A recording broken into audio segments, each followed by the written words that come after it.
जटाजूट मद गंगा छलकत कानन कुंडल अर्णव झोकत। जटाजूट मद गंगा छलकत कानन कुंडल अर्णव झोकत। कटी व्याघ्रांबर गले सर्पमाला। जय शिव शंकर भोला शंभो भोला। जय शिव शंकर भोला शंभो भोला। जय शिव शंकर भोला शंभो भोला। जयतु जयतु जगदंब भवानी। जयतु जगदंब भवानी भवमोचनी नारायणी। दुःखहरणी सुखकरणी माता। जय जय जय गिरिराज किशोरी। जय महेश मुख चंद्र चकोरी। जय गज बदन गजानन माता। जय गज बदन गजानन माता। भक्ति शक्ति दामिनी सुखदाता। भक्ति शक्ति दामिनी सुखदाता। भक्ति शक्ति दामिनी सुखदाता। विठ्ठल ठल ठल ठल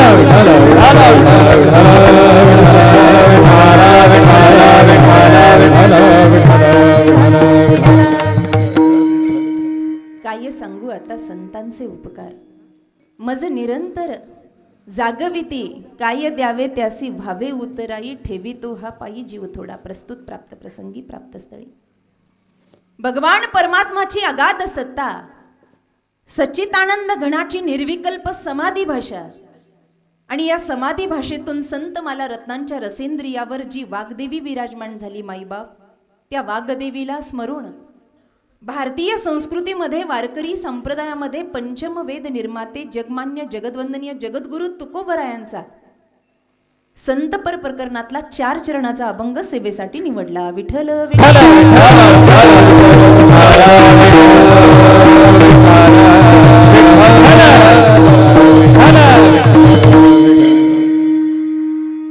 अभंगाचा सरळ भावार्थ असा आहे। यच्चावत प्राणी मात्रांना प्रबोधित करत असताना महाराज म्हणतात, अनुष्ठानानं सिद्ध झालेलं व्यक्तिमत्व म्हणजे जगद्वंदनीय तुकोबराय आहे। ज्यांनी रामरूप जाणलं, देव पाहायला गेले पण देवच अस्तित्व त्यांना प्राप्त झालं। तुका विष्णू नाही दुजा या न्यायानं जर असेल तर स्वतःची अनुभूती सांगतायत की काय सांगू आता मी, या भगवत तत्वापर्यंत मला माझ्या संत सम्राटांनी पोहोचवलंय। त्यांचे अनंत कोटीचे उपकार माझ्यावर आहेत। तो जर संत नसतील ना तर भगवंताचं दर्शन होणार नाही। जो निर्गुण निराकार आकाराला आला तो आला फक्त परित्राणाय साधूनाम विनाशायच्या दुष्कृताम धर्म संस्थापनार्थाय संभवामी युगे युगे। जर तो साधू समाजासाठी आला असेल तर हे साधू मला भगवत तत्वापर्यंत पोहोचवणारे असतील तर हा माझ्यावरचा अनंत कोटीचा उपकार आहे। आणि म्हणून या उपकाराची परतफेड मी कशी करावी, काय द्यावे त्यासी व्हावे उतराई। माझा जीव काढून ठेवला तरी कमी आहे महाराज। अहो बोलता बोलता सहज गतीनं सहज शब्दातून ब्रह्मज्ञानाची प्राप्ती करून देणारी ही संत मांदियाळी आहे।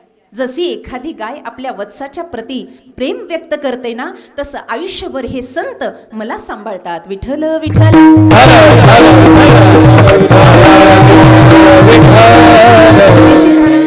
परंतु प्राप्त असणारा परिहार असा, आपलं हे परम पुनीत पावन क्षेत्र पिंपळोली गाव आणि गावामध्ये महाशिवरात्रीचा हा महोत्सव चालू आहे। यामध्ये सर्व पंचक्रोशीची वारकरी मंडळी आहेत, सर्व वैराग्य तपोनिधी मंडळी आहेत। माय ज्ञानेश्वरीचं पारायणही या ठिकाणी चालू आहे। आदरणीय हरिभक्त परायण बाळकृष्ण महाराज कोंडे आहेत। खरं तर ज्ञानेश्वरी कंठभूषण आहेत आणि ज्यांचं श्रद्धास्थान या ठिकाणी आहेत असे माझे काका गुरु। खरं तर महाराज आता येऊन बसले आहेत। आदरणीय धर्मगुरू अमृताश्रम स्वामी महाराज उर्फ जोशी बाबा, बाबांचं आगमन झालं। एकदा बाबांसाठी स्वागतपूर्व टाळ्या सर्वांनी वाजवायच्या। सर्वच मंडळी आहेत। पंचकृषीच्या विद्यमाने इथपर्यंत येता आलं आणि नुकतीच सर्वांची नियुक्ती झाली आहे। आपल्या ओळख नसेल तर सांगू का? आमचे आदरणीय बाबाजी दादा आणि आमच्या मंदा वहिनी। खरं तर राजकीय क्षेत्र त्यांनी मोठ्या प्रभावानं सांभाळलं आणि शिवशंभूचा आशीर्वाद त्यांच्या मस्तकावर आहे, होता आणि कायम पुढे असाच राहील।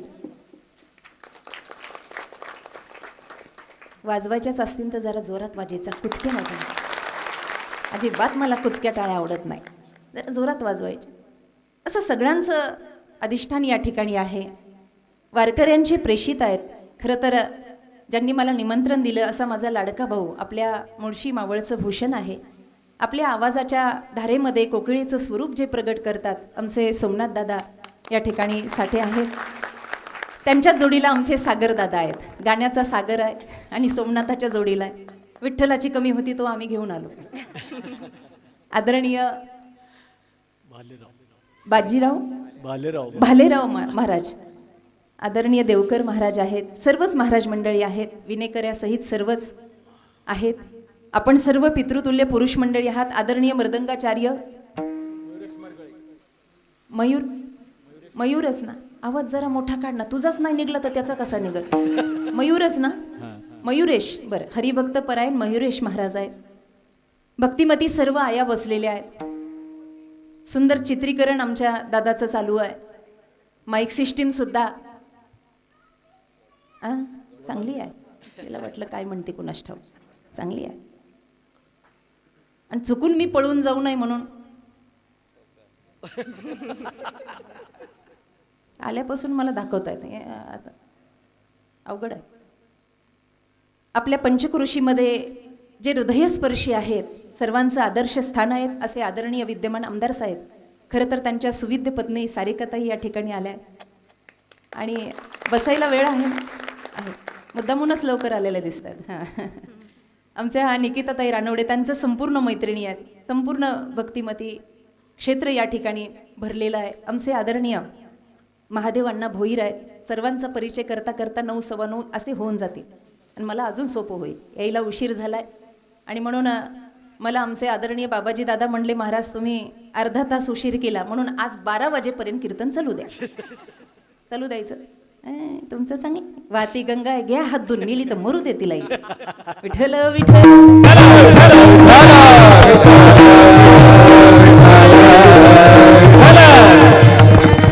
आदरणीय महाराजांच्या चरणी प्रणिपात करते.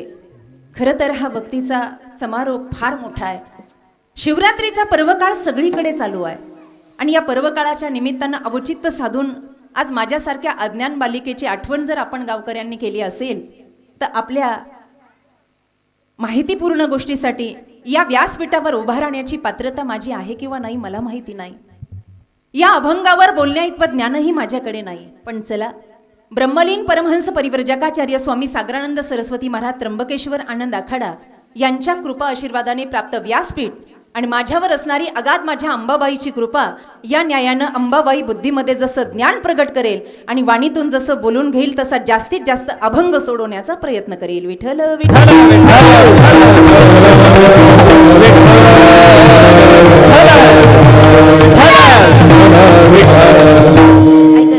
थोडा थोडा सगळ्यांचा आवाज वाढवा आणि उरला तर थोडा माझा वाढवा, थोडासा, आणि थोडा इको राहू द्या त्याच्यामध्ये. महाराजांचं कृपा छत्र आहे. जगदवंदनीय तुकोबराम महाराज म्हणजे साक्षात देवत्व आहे, साक्षात देवत्व. तुकोबा ज्ञानोबाच्या पाठीवर किंवा त्यांच्या नंतर इकडे या अधिष्ठानाला वेगळीकडे जाण्याची गरज नाहीये. त्यांचा अनुग्रह असावा, कारण त्यांच्या अनुग्रहाशिवाय भगवत तत्वाची प्राप्ती होत नाही.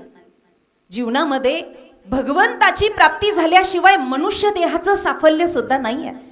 मग किड्यासारखं जन्माला यायचं आणि किड्यासारखं मरायचं. पशुचं जीवन आणि आपलं जीवन यामध्ये जर वेगळेपण असेल तर निळोबराय म्हणतात, पशु विषय सेवेती. त्यांचं विषय सेवन हे त्यांचं काम आहे बाबा. पण पशूंपेक्षा आपलं जीवन जर असं वेगळं जर असेल तर ती मानवता सिद्ध करण्यासाठी आपण संतांच्या चरणीच प्रणिपात करावा. कारण का, जशी आई सगळ्या शिकवणीमध्ये आपल्याला प्रवीण करते, आईचं कामच आहे.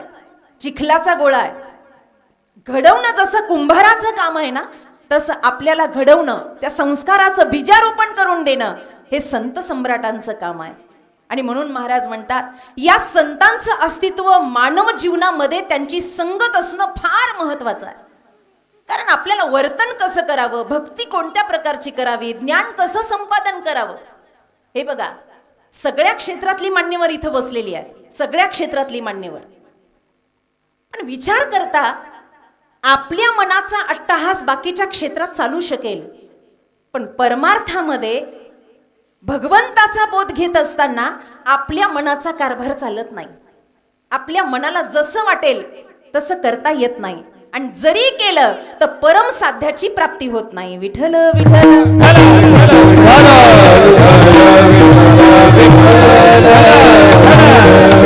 आपला परमार्थ असा कसावा, संतांनी जसा केला तसा असावा. संत ज्या मार्गाने गेले तसा असावा. मार्ग दावनी गेले आधी, मार्ग दावनी गेले आधी, मार्ग दावनी गेले आधी. दयानिधी संत ते, दयानिधी संत ते, पंथे चालो जाता, पंथे चालो जाता.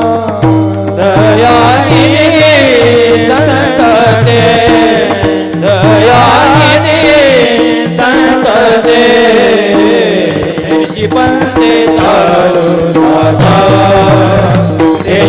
पंथे चालो जाता.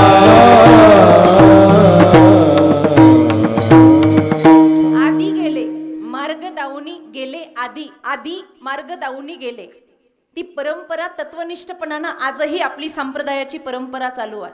जो मार्ग त्यांनी दाखवला, बाबा या मार्गावर या, अशी भक्ती करा, आवडे देवासी तो ऐका प्रकार, नाथ महाराज म्हणतात. नामाचा उच्चार करा, कसा करा, कधी कधी करा. म्हशीचं दूध पित नाही तुम्ही? नामाचा उच्चार करा, पण कसा करा, कधी कधी करा का, रात्रंदिन. पुढे महत्वाचं सांगितलं, घाला बर का गळ्यामध्ये काय, तुळशी माळ. सगळे माळकरीच आहेत ना माझ्या नशिबाला? जरासं मोठ्यानं म्हणा, मी बहिरी आहे. तुळशी माळ, गोपी चंदन. पुढचं महत्वाचं आहे, हृदयी कणवळा. हृदयामध्ये कळवळा असला पाहिजे. कारण का, जो जगतावर प्रेम करतो तो देवावर प्रेम करायचं शिकतो. ज्याचा प्रेमळ स्वभाव आहे, कळवळा निर्माण करा. गळ्यात माळ घातली म्हणून अहमदंड घेऊन मिरवू नका. ही संतांना केलेली भक्ती नाही आहे. संतांच्या स्वभावामध्ये फार मोठा विनय आहे. आणि पुन्हा वैराग्य सुद्धा आहे, त्याग सुद्धा आहे. भक्ती ते नमन, वैराग्य तो, हे संतांचा स्वभाव आहे महाराज. त्यांनी जसं केलं तसंच जर आपल्याला जमलं तर भगवंत आपल्यापासून लांब नाही. विठ्ठल विठ्ठल.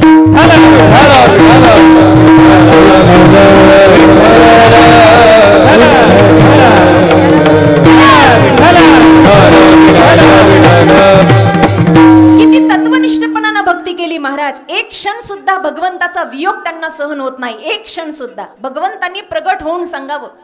कबीर महाराजांच्या समोर राम प्रगट झाले. राम आणि राम म्हणले, कबीरा अब भजन करने की कोई जरूरत नहीं. बोले राम जी, भजन बिना जल जइयो ऐसे जीवन. अरे भजन नसेल तर आमचं जीवन काय कामाचं आहे?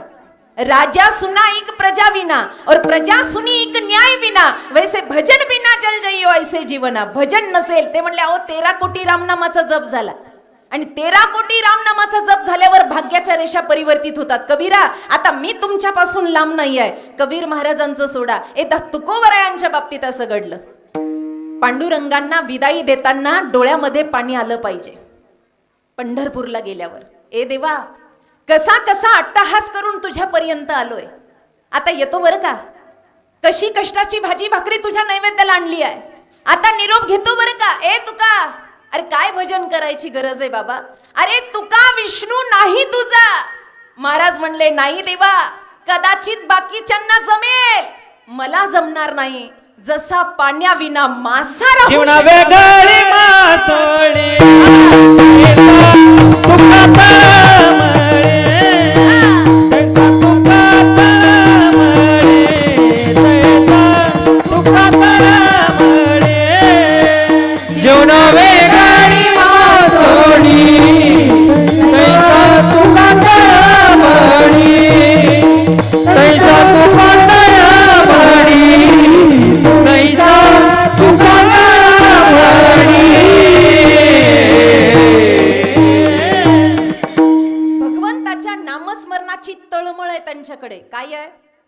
पुरुष मंडळ काय आहे? जर मोठ्याने बोला ना. तळमळ आहे की नाही? तळमळ आहे. आपल्याकडं मळमळ आहे. आपल्याला दुसऱ्याचं चांगलं चाललं तरी आपल्याला मळमळ होती, तळमळ नाही होत. ते तळमळीला प्राप्त झाले म्हणून ते जगतवंदनीय तुकोबराई आहे. त्यांच्यासारखं आपल्याला जमेल का आत्ताच्या काळामध्ये? तसा संत पुन्हा आहे माऊलींसारखं. आम्ही तर म्हणतो महाराष्ट्र संतांची भूमी आहे. ते उत्तराखंड मधून एक बाबा लपला की दुसरा बाबा निघतो, दुसरा लपला की तिसरा निघतो ना आपले येडे रील पाहून त्याच्या मागे पळत. काय आहे संबंध? काय आहे? जगाच्या पाठीवर माऊलींसारखा गुरु नाही, ज्ञानेश्वरी सारखा ग्रंथ नाही. ही शाश्वती आहे इथे. कारण का? जगाला जी तळमळ पाहिजे ना, जगाला अज्ञान तिमिरांध्यस्य ज्ञानांजन शलाकया उचलून बाजूला काढणं जे म्हणतात ना, ती संत कृपा आहे महाराज. आणि ती संत कृपा करण्यासाठी त्यामध्ये प्रावीण्य आहे. तुकोबरायांमध्ये, माऊली ज्ञानोबरायांमध्ये ते प्रावीण्य आहे. ते जीवन ते जगले आहेत. भक्ती बोधाला त्यांनी प्राप्त केलंय, भक्ती अंगीकारली आहे. काही काही लोक म्हणतात आमच्या अंगात देव येतो महाराज. तसं बसलेलं नाही कोणी इथं. लोक म्हणतात आमच्या अंगात देव येतो. अंगात नको, मनात पाहिजे. मनात पाहिजे का अंगात पाहिजे? अंगात आलेलं निघून जाईल, आहे की नाही? अंगात ते प्रकार हल्ली फार वाढले. एका बाईनं कीर्तनामध्ये माझा हात धरला कीर्तन झाल्यावर, आणि हात धरल्यानंतर ती हातच सोडे ना माझा. अहो म्हणलं सोडा ना हात. ती म्हणली नाही नाही, मला तुमच्याकडे पाहिलं की लगेच कळलं तुम्हाला काहीतरी येतं, तुम्हाला काहीतरी येतं. अहो म्हणलं सोडा ना, हात काचतोय तुमचा, सोडा. काय आहे? ती म्हणली नाही, आमच्या घरातले किरकिर फक्त तुम्ही बंद करू शकता. मी हुशार, मी म्हणलं तुम्हाला कसं कळलं? मला येतं. ती म्हणली तुमचा अवतार पाहिल्यावर लगेच लक्षात आलं. त्या दिवशी मला कळलं याला अवतार म्हणतात म्हणून. त्याच्या आधी मला माहित नव्हतं याला अवतार म्हणतात म्हणून. मग चांगलं कसं राहायचं बा? ही अंधश्रद्धा एवढी वाढली की आम्ही अंधपणानं कुणाच्याही मागे पळायला लागलो. महाराज म्हणतात असं पळणं थांबवा. पळायचंच असेल तर सत्य शाश्वताच्या मागे पळा. ज्यांनी देव गाठला नवे नवे जनाबाईंचं प्रमाणे सर्वांच्या पाठातलंय. हृदय बंदी खाना केला आत विठ्ठल. इतकं सोपं आहे. अहो जो वेदाला कळला नाही, वेदाच्या हातामध्ये आला नाही, तो खाना करून हृदयामध्ये बसवणं इतकं सोपं आहे का? बरं किती किती प्रेमानं माझा रंग तुझे कोणी म्हणे नाम याची जणी. किती त्याग आहे, किती त्याग आहे महाराज, किती वैराग्य आहे आणि किती अधिकारत्व आहे.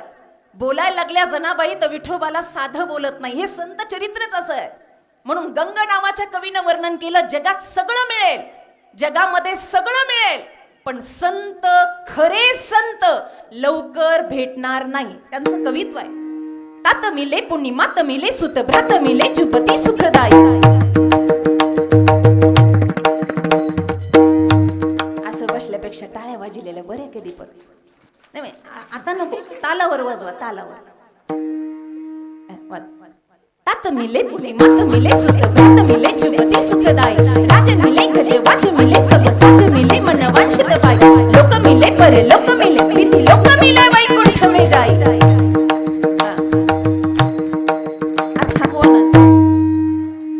वाजायला लागलं की वाजतच राहो का?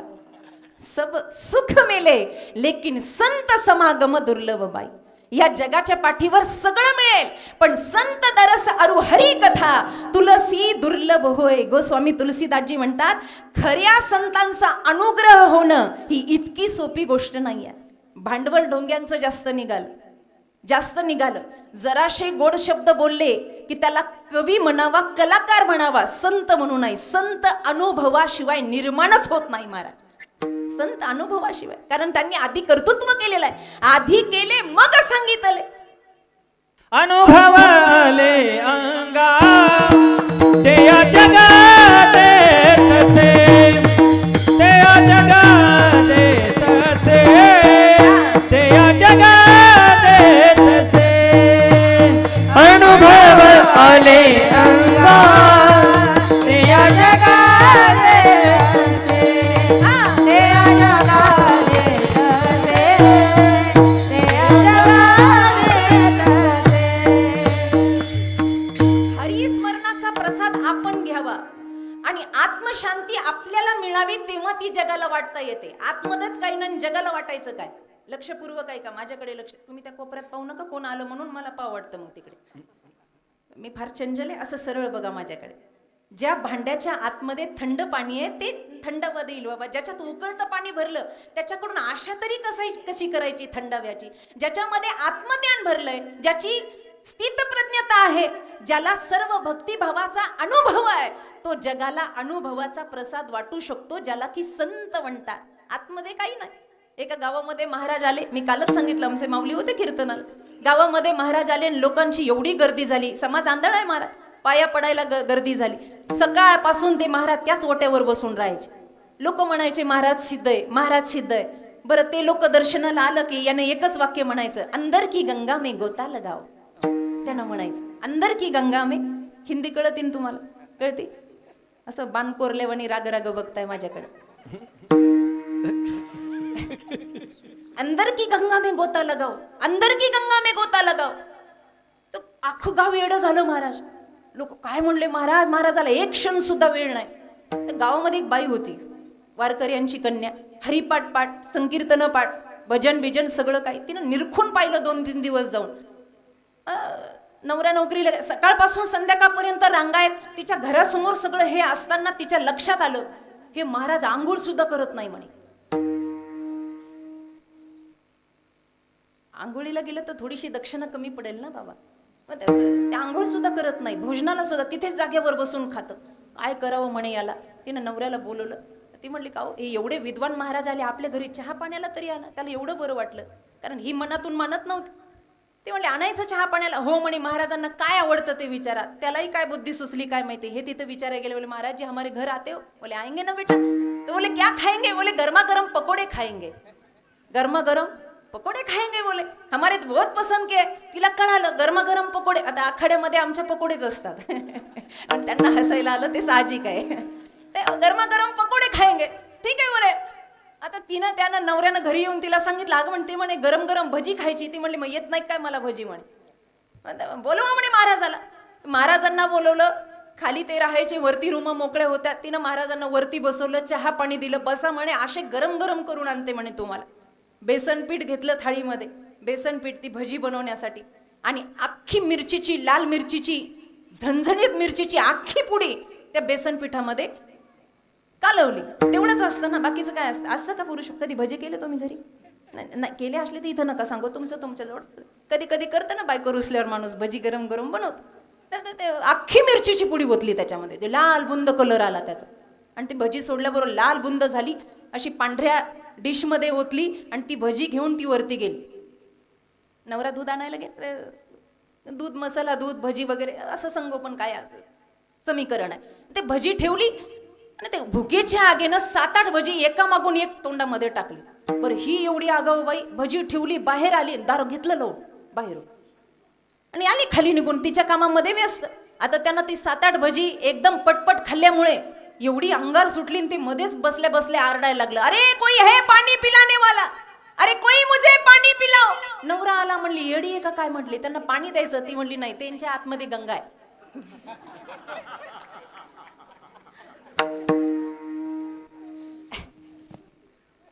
डोक्यावर पडली की काय पाहते म्हणे मी. ते सनसन वरती गेली चालत. अरे बोले, मैया बाहर निकालो, पेट में बहुत दर्द हो रहा है मैया. अगर कितनी आग पड़ली है, पानी आन, पानी आन. बोले, महाराज जी आपके अंदर में गंगा है, आप गोता लगाने को बोलते हो, बस उसी में से एक प्याला भर लो और पानी पी लो. बोल बोलता वाटे सोपे, करणी करता तीर कापे, महाराजांचं प्रमाण आहे. हे बोलण्याचा खेळ म्हणजे साधुत्व नाही, साधुत्व म्हणजे कृतीमध्ये आणणं. विठ्ठल विठ्ठल.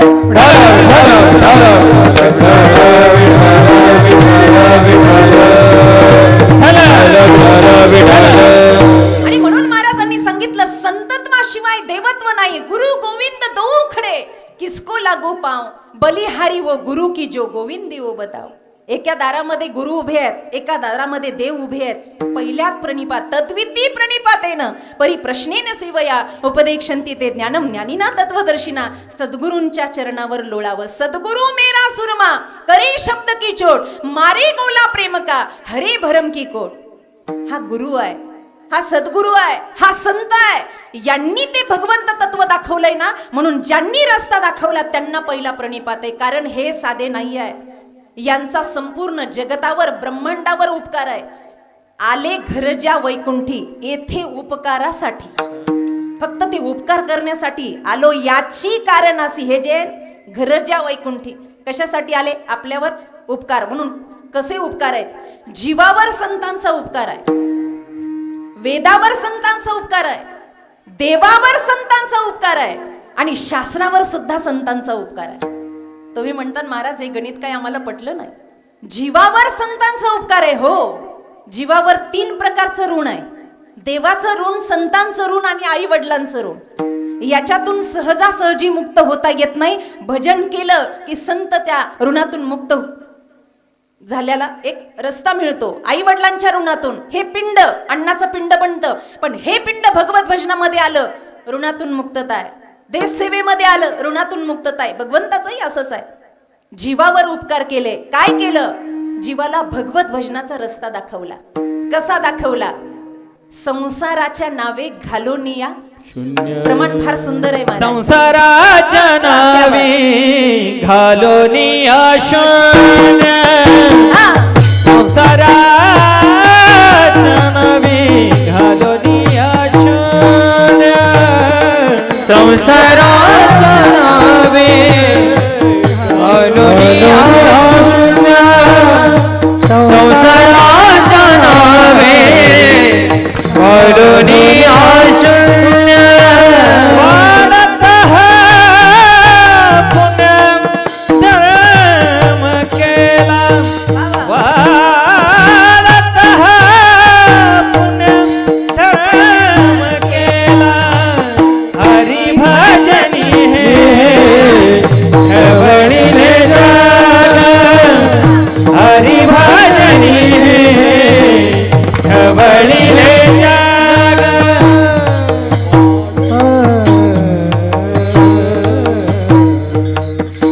संसाराच्या नावे घालोनिया. स्वतःच्या घरावर तुळशीपत्र आहे, स्वतःच्या अस्तित्वाचं भान नाही, जगासाठी त्याग केला, संग्रह केला नाही. जगावर उपकार आहे, माणसावर उपकार आहे, सर्वस्वाचा त्याग केला. पण माझ्या या लेकरांनी सतमार्गाला लावावं, तेही सत्सत विवेक बुद्धीनं. म्हणून अर्भकाचेसाठी पंथी हाती धरिली पाठी. माणसावर उपकार केला महाराज. स्वतःचं अस्तित्व विसरलं. संतांचा उपकार वेदांवर झाला. वेद कुणाला माहिती होता? कुणाला माहिती आहे वेद? हा वेद निखळून निखळून पाहला, त्याचं अस्तित्व जाणलं आणि वेदाच्या गोष्टी आपल्या अभंगातून महाराजांनी जगाच्या समोर प्रतिपादित केला. वेदावर सुद्धा संतांचा उपकार झाला. संतांचा 3रा उपकार झाला देवावर. तुम्हाला एक गोष्ट सांगू, भक्ताला जर देवाची गरज असेल ना, तर देवाला सुद्धा भक्ताची गरज आहे. शिवशंभूचं मंदिर आहे इथे. तो एकटा बसून काय करणार आहे? महाराजांसाठी वैरागी माणसं आली, साधू संत आली, इथे गोळामेळा सगळ्यांचा एकत्र झाला आणि सगळे अनुग्रहानं एकत्र झाले की त्याचाही दरबार त्याला भरल्यासारखा वाटतो. घरात एकटे आईला करमतं का ग? ए महिला, ए जांभळे नका देऊ. द्यायची असली तर तोंडाला हात लावा, मला झोप येते इकडे. कधी कीर्तन ठेवा, माणसं झोपतेतच महाराज. काय कुंभकर्णाच्या बायकोची कृपा आहे कुणास ठाऊक. मला सांगा, घरामध्ये एकट्या आईला करमतं का? सारिकता करमतं का? एकट्या आईला करमत नाही ग. लेकरांच्या गोताळ्यामध्ये जिला राहायला आवडतं ना, तिला करमत नाही. भगवंताचंही असंच आहे. एका अभंगामध्ये महाराज म्हणतात, भेटी लागे जीवा लागलीचे, ए देवा तुझ्याशिवाय आता करमत नाही, तुला कधी पाहावेल. पण भगवंतावर उपकार केला याचं कारण आहे, तो सुद्धा संतांची वाट बघत उभा राहतोय. वाट पाहे उभा, त्याला सुद्धा किंमत नाही भक्ताशिवाय, संतांशिवाय. उधो मोहे संत सदा अति प्यारे, ज्याकी महिमा वेद उच्चारे. उधो मोहे संत सदा, संगत संतन की करले. हे सांगण्याचं तात्पर्य आहे, परमात्म्यावर उपकार केले महाराज संतांनी. जगाला नेलं, उपकार आहे. वेद माहिती करून दिला, उपकार आहे. शास्त्र ढवळून काढलं, शास्त्राच्या गोष्टी जगासमोर आणल्या. या सगळ्या उपकारांच्या जाणीवेपोटी अनुभव घेतला आणि तोच अनुभव अभंगाच्या काय सांगू आता संतांचे उपकार, काय सांगू आता संतांचे उपकार, काय सांगू आता संतांचे उपकार, काय सांगू आता संतांचे उपकार, काय सांगू आता संतांचे उपकार,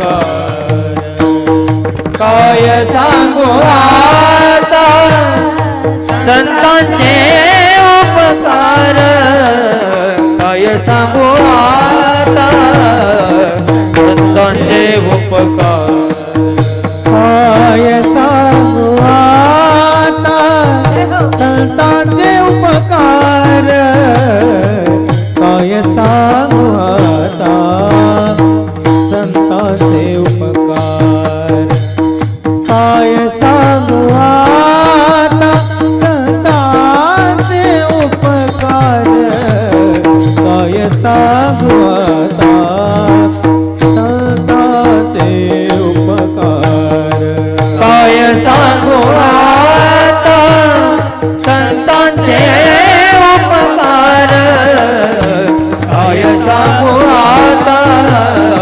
संतांचे उपकार काय सांगू आता संतांचे उपकार काय सांगू आता संतांचे उपकार मज निरंतर जागविती मज निरंतर जागविती मज निरंतर जागविती मज निरंतर जागविती काय त्यासी हवे उतराई काय त्यासी हवे उतराई काय त्यासी हवे उतराई काय त्यासी हवे उतराई काय द्यावे त्यासी व्हावे उतराई काय द्यावे त्यासी व्हावे उतराई काय द्यावे त्यासी व्हावे उतराई काय द्यावे त्यासी व्हावे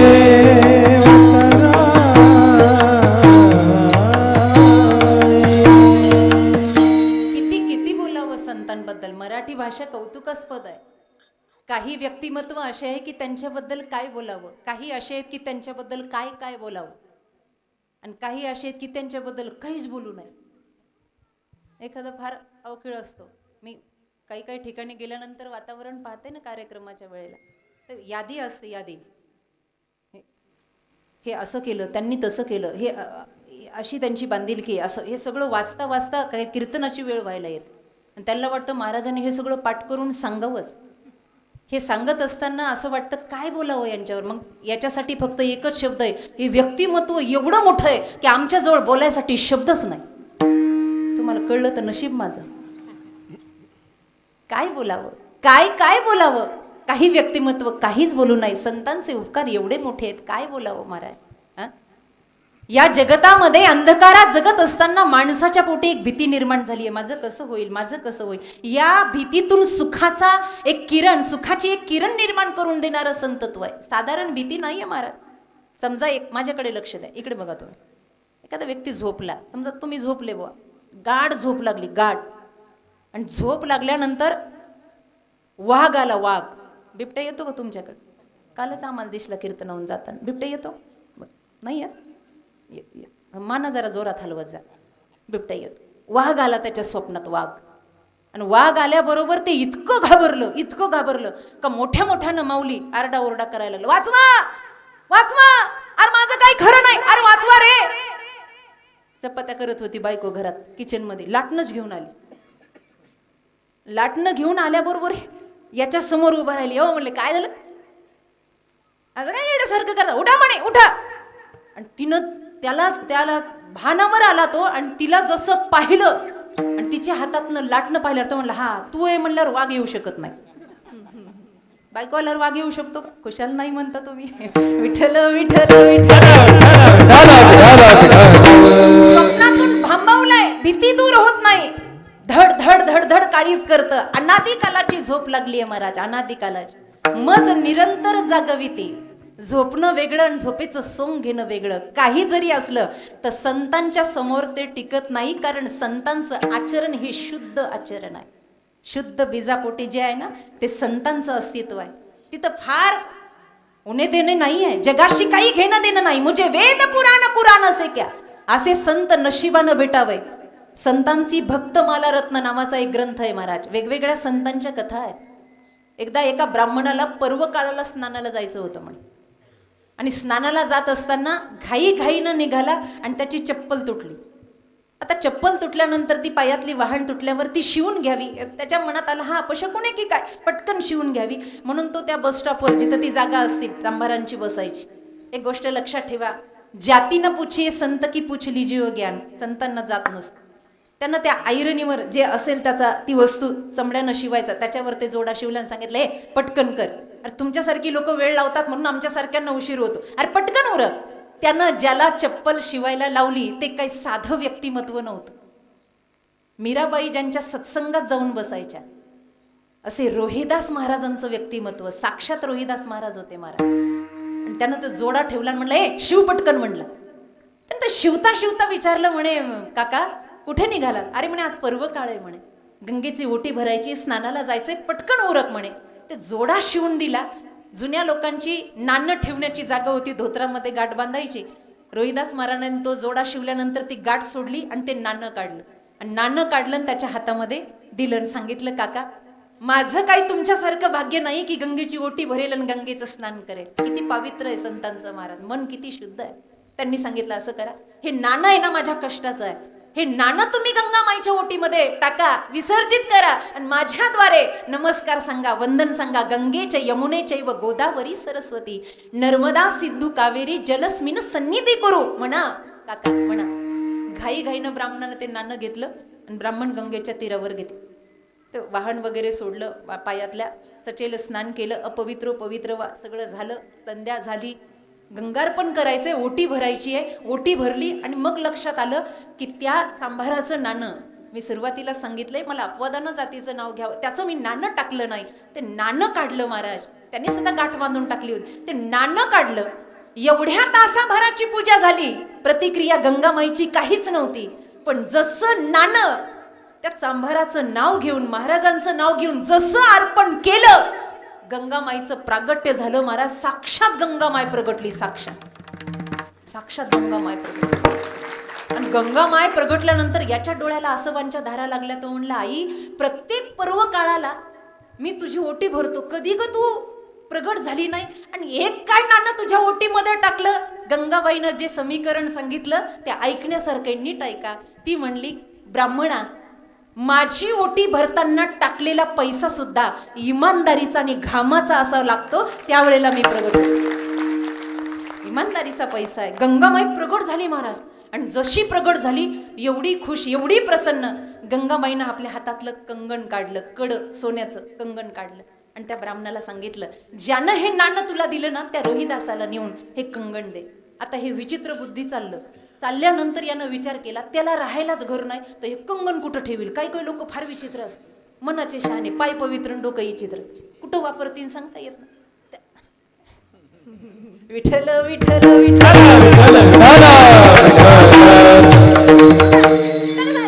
कंगन कुठं ठेवणार आहे तो. पण त्यानं युक्ती केली. तो म्हणला त्याला खुश करण्यापेक्षा आपल्या बायकोला खुश केलेलं बरं. म्हणजे तेव्हापासून ते बायकोला खुश करणं चालू आहे. काही करायचं पण तिला पंढरपूरला जरी गेलं तर ते मॅचिंगच्या बांगड्या आणायच्या ना. काही हो ते घरचं पाहिलंच पाहिजे. सोमनाथ दादा इतके तुम्ही गावं फिरता, घरचं पण लक्ष देत जा. कधी कधी काही चांगल्या वस्तू घरी पण नेल्या पाहिजे. घरची लक्ष्मी खुश तर आपण खुश, नाही तर काय खरं आमच्यासारख्या मागणं पुढं गोसावी रड अवघड. त्याने ते सांगितलं ते पण बायकोला दिलेलं बरं. गेला आणि बायकोच्या हातामध्ये ते कंगण दिलं, ते कडं दिलं. अलौकिक 1000 सूर्यमंडळाचं तेज त्या कड्यामध्ये उतरलेलं होतं. बेफान झाली महाराज, तिचे डोळे दिपायला लागले, एवढं तेजोमय ते कंगण. बरं आता तिला कंगण नवऱ्यानं आवडीनं दिल्यावर तिनं तरी स्वतः जवळ ठेवावं ना. ती म्हणली अख्खी मी लंकेची पार्वती, अख्ख्या अंगावर सोनं नाही, नुसतं हातात कडं घालून मी तरी काय करू. ते काय चांगलं दिसणार आहे का म्हणे. पेहराव असावा पण आपल्याला कोणता चांगला दिसेल असा असावा ना. लोकांनी काही म्हणू दे आपल्याला. आणि एक गोष्ट अशी आहे की पेहरावर माणसाची इज्जत नाही, त्याच्या कर्मावर. त्याने विचार केला. त्या ब्राह्मणाच्या बायकोनं, ती गेली मागच्या दारानं, नवऱ्याला न सांगता मागच्या दारानं गेली आणि गेली राजाच्या वाड्यामध्ये. ती म्हणली, हे कंगन आपण घातल्यापेक्षा राजाच्या राणीला जर प्रसन्न केलं आणि तिच्याकडून जर आपल्याला काही मिळालं तर धन आयुष्यभर जपेल. ब्राह्मणाला आपल्या पतीला फार काही करायची गरज पडणार. ते राजाच्या राणीला तिनं गाठलं, ते कडं ते कंगण तिच्या हातामध्ये दिलं. म्हणे, राणी साहेबा, मला मिळालं माझ्या नवऱ्याकडून, पण तुम्ही हे घाला. आता ती राजाची राणी पण चतुर होती. तिनं ते हातामध्ये घेतलं आणि ती म्हणली, का ग, तुला काही वाटलं पाहिजे का? कंगण आणि कडं हे एकाच हातात कुठं घालून मिरवायचं असतं का? असं हुबेहूब दुसरं आण. ती म्हणली, कुठून आणू मी? हे जिथून मिळालं तिथून आणणं काही सोपं नाही. ती म्हणली, मला माहित नाही, दुसरं कडं आण, नाही तर सुळावर जायला तयार हो. झालं की नाही नुकसान? तिथून बोंबलत घरी आली आणि नवऱ्याला म्हणली, काही करा पण मला दुसरं कडं आणून द्या. तो म्हणला, अगं एवढं सोपं आहे? एवढं सोपं? त्याच्यासाठी पर्वकाळ बघावा लागेल. त्याच्यासाठी मनामध्ये गंगा स्नानाचं एक इच्छा निर्माण व्हायला पाहिजे. मग मी गंगेची ओटी भरायला जायला पाहिजे. तेव्हा माझी चप्पल तुटायला पाहिजे. चप्पल शिवायला मी रोहिदासाकडे जायला पाहिजे. मग रोहिदासाने मला नाणं द्यायला पाहिजे आणि नाणं मी अर्पण करायला पाहिजे. तेव्हा कडं भेटेल. हे एवढं सोपं आहे? ती म्हणली, काही करा पण माझा जीव पण आलाय. काही हरकत नाही म्हणे. मी रोहिदासाला साधं समजलं, पण ज्या रोहिदासासाठी गंगामाई कडं देते तो काय दुसरं कडं मिळवून देणार नाही का? रडत रडत ब्राह्मण महाराजांकडे गेला आणि महाराजांच्या जवळ ते चमडा बुडवण्याचा एक कुंड होता. कुंड, चंभाराजवळ एक कुंड असतो. चमडा त्याच्यामध्ये बुडवायचा आणि ते शिवायचा जोडा. ते कुंड होता आणि महाराज त्या कुंडाजवळच बसलेले होते. हा जसा गेला तसा लोटांगण घातलं, प्रणिपात केला. म्हणे, एखादा आणा द्या. का? माझ्या बायकोचा जीव पणाला लागलाय म्हणे. आता काही खरं नाहीये. कसं काय? तुम्ही जर नाणं दिलं नाही तर गंगामाई दुसरं कडं दुसरं कंगण देणार नाही, आणि जर ते दिलं नाही तर राजाची बायको माझ्या बायकोला सुळावर दिल्याशिवाय राहणार नाही. रोहिदास महाराजांनी सांगितलं, काका, ते कडं देण्यासाठी किंवा मिळवण्यासाठी मी तुम्हाला नाणंच द्यावं आणि ते गंगेतच टाकावं एवढं काही जरुरीच नाही. कडाच पाहिजे ना? हो म्हणे, मग ते इथेच आहे. गंगा मातेचं ध्यान केलं आणि फक्त कुंडात हात घातला आणि जशाच तसं दुसरं कडं काढलं आणि ब्राह्मणाच्या ओटीत टाकलं. तेव्हापासून मन निघाली, मन चंगा तो कट होती मे गंगा. काय पवित्रता आहे महाराज. जिथं ध्यान केलं तिथं परमात्मा आहे ना. परमात्म्याचं संतों को पूछो भगवान कहाँ मिलेगा, त्याचं अस्तित्व आहे. माझे भक्त गाती जेथे. हा देव ज्या संतांनी जाणला ना, महाराज म्हणतात त्यांनी आपल्यावर केलेले उपकार साधारण नाही आहे. म्हणून काय करावं त्यांच्यासाठी? अभंगाचं दुसरं चरण. काय द्यावे त्यासे व्हावे उतराई, काय द्यावे त्यासे व्हावे उतराई,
नाही आहे. अरे ज्यांच्यासाठी आपण काहीच करू शकत नाही. समुद्र मंथन झालं आणि प्रारंभी निघालं हलाहल नावाचं विष. विष निघालं की नाही? या भोले बाबांनी ते प्राशन केलं ना बाबा, म्हणून तर त्याचा कंठ निळा झाला आणि निळकंठेश्वर असं त्याचं नाव पडलं. हलाहल प्राशन केलं की नाही? समुद्र मंथनामध्ये सुरुवातीला निघालं विष, पण शेवटी निघालं अमृत. भक्तीच्या मंथनामध्ये असंच आहे, सुरुवातीला विषच आहे पण शेवटी अमृतच आहे महाराज. शेवटी किती विष प्राशन केलं, एका शिवशंभूनं एकदा विष प्राशन केलं, पण जेव्हा जेव्हा संत अवतार झाला तेव्हा त्यांना समाजातलं पहिल्यांदा विषच प्राशन करावं लागलं. कोणत्या संताला समाजानं स्वीकृती दिली ना महाराज, सांगा मला. रामायण सांगतं, मृदू मंगलमय संत समाजू जो जग जंगम तीर्थ राजू. 108 प्रकारचे तीर्थ गुजराती संत तर याच्या पुढे म्हणतात 68 तीर्थ संतोने चरण. एवढी तीर्थ जर संतांच्या पायावर असेल तर त्या संतांनी त्यांचं संतत्व टिकत असताना जगाचं विषपान केलं नसेल, सांगा मला. जगाचं आघात सहन केले नसतील. किती तुकाराम महाराजांना लगेच लोक मानायला लागले, लगेच ते कीर्तन करायला लागले का? महाराज म्हणले या या या बसा बसा, मी कीर्तन सांगायला तयार आहे, तुम्ही ऐका. असं झालं का?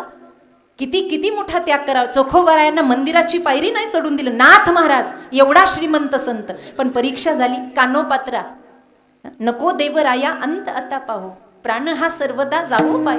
मीराबाई म्हणतात, मै जो ऐसा जानती प्रीत करो दुःख होय, तो नगर ढिंडोरा पिटती प्रीत करो नकोय.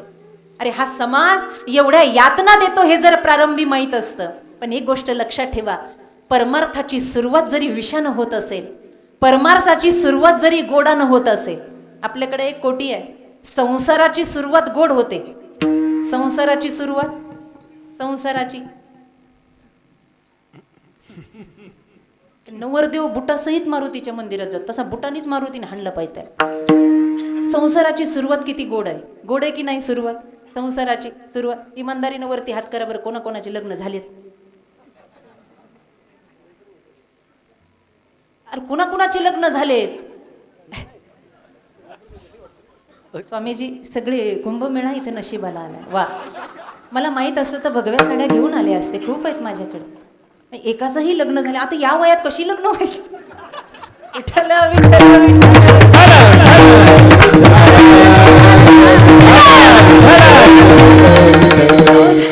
संसाराची सुरुवात एवढी गोड आहे, बायकोला ती जिच्यासोबत जमतं ना तिला बोलून बोलून भीतीवर खाली पडतो, पाय मोडून घेतं, लग्न लांबतं. तरी सुद्धा भारताला स्वतंत्रता भेटताना एवढी त्यावेळेला गलबल झाली नसेल, एवढे फोनवर बोलतात. आता काय आपल्या बापाचं बिल जातं म्हणा, त्यांचंच जातं. पण एवढी गोड सुरुवात आहे संसाराची, एवढी गोड सुरुवात आहे. शेवट कसा आहे?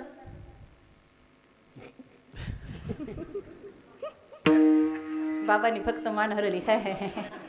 ते हे मध्येच सगळं आलं. पुन्हा सांगायची काही गरजच नाहीये.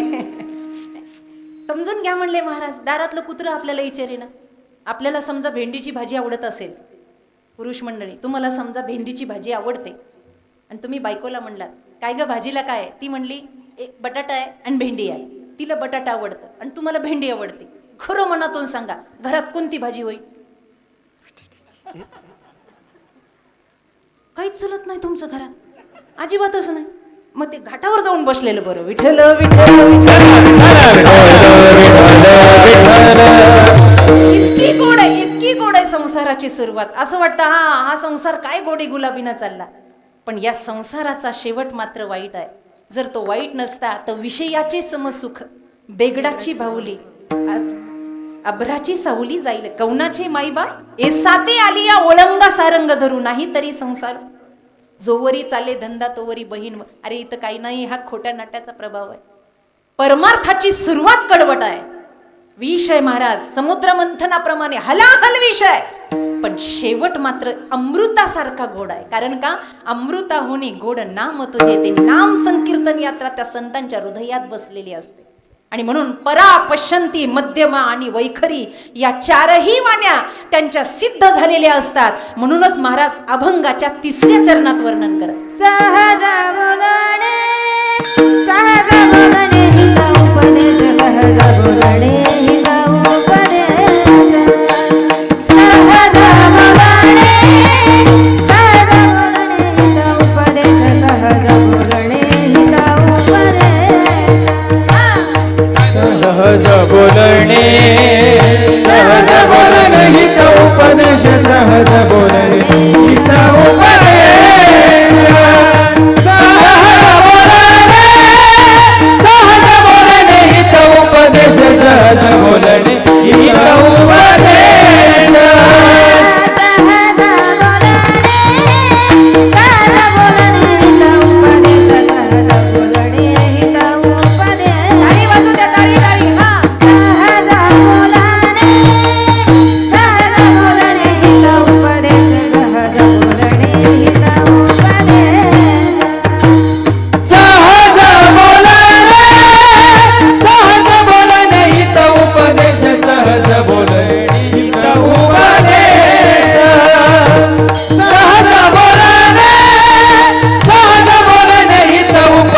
सहज बोलणे हित उपदेश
अगं जोरदार वाजू दे जरा.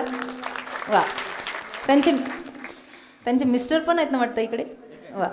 तुम्ही नाही गात का? गातात ना. हो. दुसऱ्या वेळेस त्यांना पण चालीला उभा करा सोबत.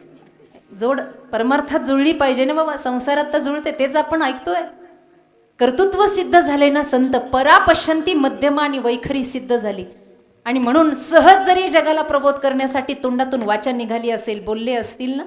अहो, मातीवर प्रयोग झाला तुकोबरायांच्या वाणीचा, दगडावर झाला, माणसावर होईल यात काय नवले. ज्ञानोबरायांनी भिंत चाल सहज बोलणं. पूर्वीच्या काळामध्ये संत सम्राट असायचे महाराज, अनुभवी संत असायचे की त्या संतांच्या सानिध्यात सावली जरी पडली ना महाराज, सावली जरी संतांची, काही ठिकाणी आपल्याला अनुभव येतो. आपण म्हणतो त्या संतांच्या ठिकाणी गेल्यावर फार चमत्कार झाला. ते चमत्कार ते करत नसतात. संत हे चमत्कार कधी करत नसतात आणि चमत्कार करणारे संतच नसतात. लक्षात घ्या. चमत्कार करणारे, कारण संताकडून आपोआप चमत्कार होतो. संत मुद्दा म्हणून काही करत नाही. ते एक जण दारासमोर बसायचं, अगरबत्ती लावायचं, लिंबू घ्यायचं, भूत को बांधू, प्रेत को बांधू, पिशाच को बांधू. घर पडलेलं होतं, दारासमोर बसायचा, अगरबत्त्या सगळ्या, एक अख्खा पुडा लावायचा आणि लोक जमवायचा. भूत लागलेलं असलं की मोरपंख घ्यायचा आणि त्याच्या डोक्यावर असं हाणायचा आणि पुन्हा लिंबू घ्यायचा, पुन्हा म्हणायचा भूत को बांधू, पिशाच को बांधू. एक दिवस बायकोला रागाला मागून आणि धपकन डोक्यात मारली. अरे म्हणली घर पडलं ते बांध, ते बांधणं होईना, भूत को बांधून पिशाच को बांधू. हे असं होत नाही बाबा. चमत्कार करणं, माऊलीने एवढे 8 चमत्कार केले, ते पुन्हा पुन्हा केले नाही, पुन्हा पुन्हा रेडा बोलवलं नाही. एकदा सगळ्या संतांच्या जीवनातल्या क्रांत्या जर बघितल्या, नवलाची गोष्ट, ऐक सखय बाई कुंभाराने बाळ तुडविले, एकदाच आहे महाराज, एकदाच. हे सगळे संत चरित्र भगवंताच्या अनुग्रहानं झाले आहे आणि म्हणून यांची वाणी एवढी सिद्ध झाली. मला आदरणीय बाबाजी दादा म्हटले, महाराज तुमचा आशीर्वाद तुम्ही मागच्या वर्षी म्हणले होते. मी म्हटलं त्यांना, मला तेवढा बोलायला वेळ भेटला नाही उशीर झाल्यामुळे. अहो तुम्ही साक्षात हिऱ्याच्या जवळ आहात, तर आमच्यासारख्याचा आशीर्वाद काय आहे महाराज. साक्षात अनुष्ठानांनी महाराजांनी हे मंदिर, ही सगळी सभा भक्तिमय करून टाकली. एवढं सोपं नाही आहे. आज नवगण राजुरी महाराजांच्या गावी आम्ही गेलो होतो, तिकडे सुद्धा गणपती बाप्पाचं विशाल मंदिर आहे. गणपती उत्सवामध्ये आम्ही गेलो आणि तिकडे सुद्धा फार मोठं मंदिर आहे. पुण्यासारख्या शहरामध्ये यायचं आणि इथे सगळ्या लोकांना गोळा करत बसायचं. बरं तरी ग्रामीण भागामध्ये हरिभक्ती रुजलेली आहे, नाही तर पुण्यासारख्या शहरात क्लब चालू आहेत हसण्याचे. हसतच नाही काही गौरी तोंडावर फुटल्यावर, त्यांना हसायसाठी क्लब आहे. टाळ्या वाजवा, म्हणा हा हा हा, तुम्ही लगेच करू नका. मला एवढं सोपं नाही. इंग्रजीतली Johnny Johnny, yes papa, eating sugar, no पप्पा, टेलिंग लाईट, नो पप्पा, ओपन युअर माउथ, हा हा हा. आई बापा जसे जोकरासारखे असतात ना, तशी क्लब निघाली आहे. पण ही महात्मे दूरवरून आली. आणि एक गोष्ट सांगू का, संतांचा अभंग आहे, संतांचा अनुग्रह आहे. संतांचा अनुग्रह झाल्याशिवाय देव कळत नाही, पण देवाच्या कृपेशिवाय संत भेटत नाही. दादा तुम्ही काहीतरी पुण्य केलं की महादेवाचं अनुष्ठान या ठिकाणी आहे. तुम्ही एवढी संकल्पनानं पूजा, तुमचा अख्खा परिवार, ही पंचक्रोशी. आदरणीय मंदावहिनी इथं बसलेल्या आहे. देवाची भक्ती कधी वायाला जात नाही. कधी काळी साधूनं दिलेला आशीर्वाद हा फलितच होतो महाराज, तो कधी वाया जात नाही. आज्या मिळाला साधूनच आशीर्वाद दिला होता, मुलांचं नाव नारायण ठेव, सहज बोलणे, हित उपदेश. नारायणम नमस्कृतम नरम चैव नरोत्तमम. नारायण म्हणता म्हणता नारायण स्वरूप होणारा अजामिल हे सहज बोलण्यातून नाही झालं तर कशातून झालं सांगा ना मला. म्हणून हे संतांचं सानिध्य जे तुम्ही अनुभवता, जाऊ द्या मागे काय झालं असेल माहित नाही, पण आत्ता वर्तमानामध्ये अशी संत आपल्या प्रारब्धामध्ये येतात ना, ही भगवंताची कृपा आहे. म्हणून भगवंताला वारंवार म्हणा, देवा तुका मन हात संतांचा प्रसाद. तुका मन हात संतांचा प्रसाद. तुका मन हात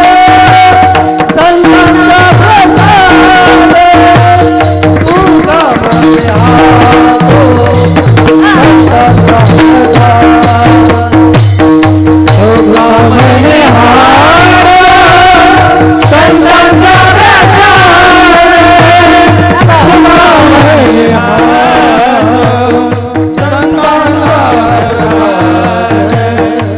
तुका मन हात संतांचा प्रसाद. तुका मन हात संतांचा प्रसाद लादलो आनंद प्रेम सुख. लादलो आनंद प्रेम सुख. तार वचन सोडविले. संतांचा हात हा वरद हस्त आहे जीवासाठी, ती संकल्पित आहे. त्या भक्ती तत्वानं ते एकाग्र झालंय. महाराजांचं अधिष्ठान आहे. मी तेच सांगत होते की स्वामीजी वर्षातून एवढा वेळ काढून या ठिकाणी येतात आणि एवढा वेळ आपल्या सगळ्यांना देतात. ही आपल्यासाठी भाग्याची गोष्ट आहे आणि सगळ्यांकडून करून घेतात. कारण साधू हा वाटून खातो, संग्रह करत नाही. वाटून खाणं हा साधूचा स्वभाव आहे. छत्रपती शिवाजी महाराज आले होते ना नजरांना घेऊन, पण सोने रुपये आम्हा म्हणलेच की नाही महाराज, घेतलं नाही काही. व्यवस्थापन भक्तीमध्ये काही नव्हतं. इथे जेवढे ह करून टिंब माझ्या सहित, तसं रागरग पाहू नका. ह करून टिंब, भ करून टिंब, प करून टिंब. किती टिंब लावलेत आपल्या नावासमोर, किती डिग्र्या आहे. कशाची चव नाही आपल्या जीवनाला. काय भक्तीतला अनुभव, काय सामर्थ्य, काय कळला विठ्ठल आपल्याला. त्यांच्या जीवनात व्यवस्थापन नव्हतं. जिथे बसेल तिथे भजन चालू. दगडाचे टाळ,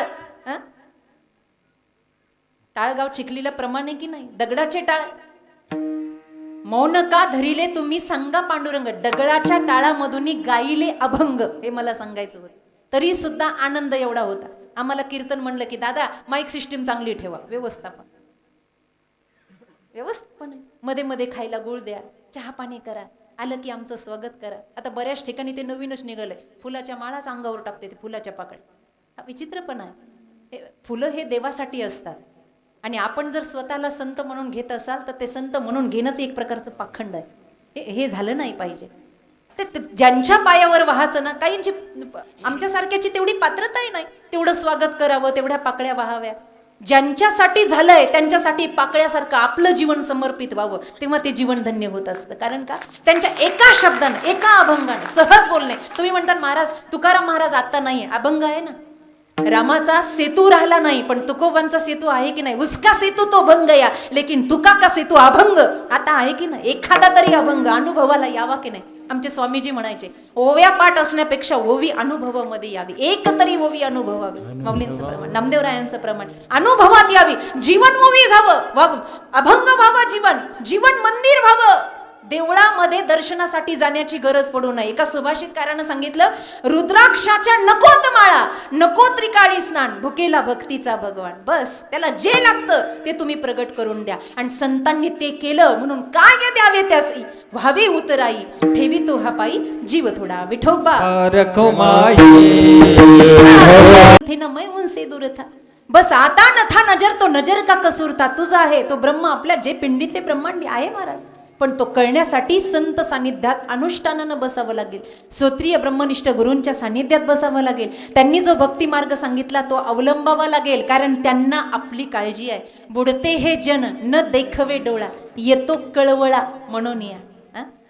गाय गोठ्यामध्ये गाय, फार सुंदर वर्णन केलं. त्या गाईला पाना फुटावा. सहज पाना फुटतो का सांगा ना मला. ममत्वाची धार गाईच्या दुधामध्ये आहे. गाईचं दूध वासरापुरतं मर्यादित नाही, आपल्या सगळ्यांसाठी आहे.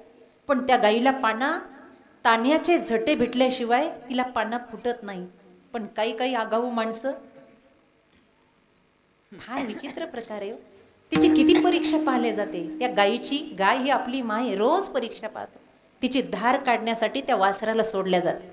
वासराला सोडल्या जातं. ज्या वेळेला ते तिच्या काशेच्या जवळ जातं आणि झटे मारतं, त्यावेळेला तिच्याकडे केविलवाने नजरेनं पाहता पाहता त्या माईला पाना फुटतो.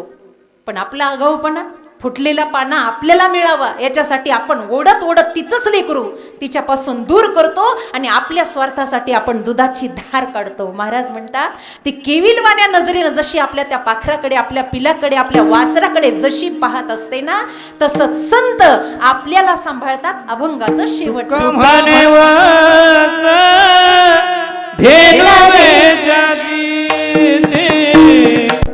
कम्हाने वाच धेनु वेशाची. मान्यवर या ठिकाणी उपस्थित आहेत. आदरणीय बाबाजी दादा आणि मंदा वहिनी या ठिकाणी आराध्य दैवत म्हणून शिवाची आराधना करतायत आणि राजकीय क्षेत्रामध्ये त्यांचं हे सुंदर असं पाऊल पडलं. संतांच्या हातामध्ये छत्र आहे. एक गोष्ट लक्षात ठेवा, जे छत्र संताच्या हातात असतं त्या गादीला कधी भीती नसते. आणि म्हणून ही अशीच सेवा अखंड आयुष्य तुमच्याकडून घडावी. खरं तर आमच्या सारिकाताई या ठिकाणी बसल्यात. संपूर्ण त्यांचं मैत्रिणीचा समूह आहेत. आमच्या निकिता वहिनी आलेल्या आहेत. सर्वच जण आहेत. सर्वांना सप्रेम नमस्कार, सस्नेह नमस्कार. आमचे विठ्ठलदादा पारखी आहेत, आमचे अण्णा आहेत, आमचे सोमनाथदादा, सागरदादा, आमचा विठ्ठल, आदरणीय देवकर महाराज, भालेराव महाराज, सर्वच भावंड सगळ्यांच्या या विद्यमाने इथपर्यंत ही सेवा चालू ठेवली. आदरणीय हार्मोनियम वादक महाराज आहेत, मृदंगाचार्य मयुरेश महाराज आहेत, व्यासपीठ चालक आदरणीय महाराज, त्यांच्या तर ज्ञानेश्वरी सगळी उलटी पाट आहे आणि सुलटी पाट आहे. नमस्कार आहे महाराज, तुम्ही साक्षात ज्ञानेश्वरी आहात आमच्यासाठी. अशा साधू पुरुषांचं दर्शन होणं इतकं सोपं नाही. आमचे माऊली इथं नांद्यांचे बसलेले आहेत, सर्वच मंडळी आहेत आणि आत्तापर्यंत ज्यांनी मला अजिबात पळून जाऊ दिलं नाही, सुकलेत बिचारे, भुका लागल्यात त्यांना. आता विराम घेतला पाहिजे. स्वामीजी, काही चुकलं असेल तर माझ्या बुद्धीचा दोष, वाणीचा दोष, पण काही बरं वाटलं असेल तर ती फक्त आणि फक्त स्वामीजीची कृपा आहे. आणि म्हणून त्या कृपेनं हे फूल जर कळीचं हे फूल झालं असेल, खरं तर एवढं चांगलं कीर्तन मला करता येत नाही ना. अशा महात्म्यांच्या समोर बोलणं म्हणजे हे आमचा पेपर दिल्यासारखं आहे. तुम्ही कधी देवाच्या समोर गेला तर देवाला म्हणताल ना माझ्यासाठी, मागणं मागतान का? अरे मी काय 7-12 नावचा करून घ्यायला, माना तो हलवा, मला काय करायचं तुमचं घेऊन, कधीतरी म्हणा, देवाला म्हणा. आम्हाला जी मुलगी भेटली आहे ना, अजून तिला बरोबर कीर्तन करता येत नाही. देवा काहीतरी कृपा कर, पण तिला कीर्तन शिकव. आणि कीर्तन चांग होय अंग हरिरूप, हे एकदा होऊच दे देवा, हे होऊच दे. कारण हे बोलता बोलता कधीतरी त्या शाश्वताची, त्या जगाच्या मालकाची कधीतरी उपस्थिती असावी. तो तर आहेच आहे, पण तो विशेष रूपानं उपस्थित व्हावा आणि दर्शन देऊन त्यानं कृतार्थ व्हावं. संतांचा अनुग्रह सर्वांवर असाच राहावा आणि भगवंताची सेवा व्हावी. ज्ञानेश्वर माऊली